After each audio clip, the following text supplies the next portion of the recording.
நம்ம பார்க்க போகிற டாபிக் வந்து என்னன்னா ரெஸ்ட்ரிக்டிவ் கார்டியோமயோபதி. ரெஸ்ட்ரிக்டிவ் கார்டியோமயோபதினா என்னன்னா இது ஒரு ரேர் கண்டிஷன். இது எங்கே வரும்னா நம்மளோட lower chamber of the heart, அதாவது வென்ட்ரிகல்ஸோட மசில்ஸ் ரொம்ப ஸ்டிஃபன் ஆகுறதுனால ஹார்ட்டுக்கு பிளட் சப்ளை ரொம்ப போக, அதனால ரெஸ்ட்ரிக்டிவ் கார்டியோமயோபதி வரும். இதோட அனதர் நேம் வந்து என்னன்னா இடியோபேத்திக் ரெஸ்ட்ரிக்டிவ் கார்டியோமயோபதி.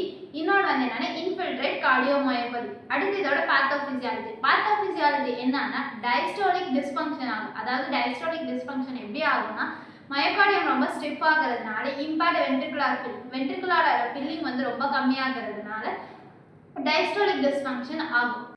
நெக்ஸ்ட் வந்துட்டு நம்ம சிம்டம்ஸ் பார்ப்போம். என்னென்ன சிம்டம்ஸ் இருக்குது அப்படின்னா fatigue, chest pain, heart palpitation, weight gain ஆகலாம். அப்புறம் வந்துட்டு எடிமா கூட காசஸ் ஆகும். நெக்ஸ்ட் வந்து காசஸ் பார்ப்போம். என்னென்ன காசஸ் இருக்குது அப்படின்னா இடியோபதி, எண்டோமயோகார்டியல் ஃபைப்ரோசிஸ், ரேடியேஷன்ஸ். பார்க்க போகிறது என்னென்னா டயக்னோசிஸில் என்னென்ன பார்ப்போம்னா இசிஜி பார்ப்போம், எக்கோ பார்ப்போம், கார்டியாக் எம்ஆர்ஐ பார்ப்போம், ஃபிசிக்கல் எக்ஸாமினேஷன் எல்லாமே பார்ப்போம்.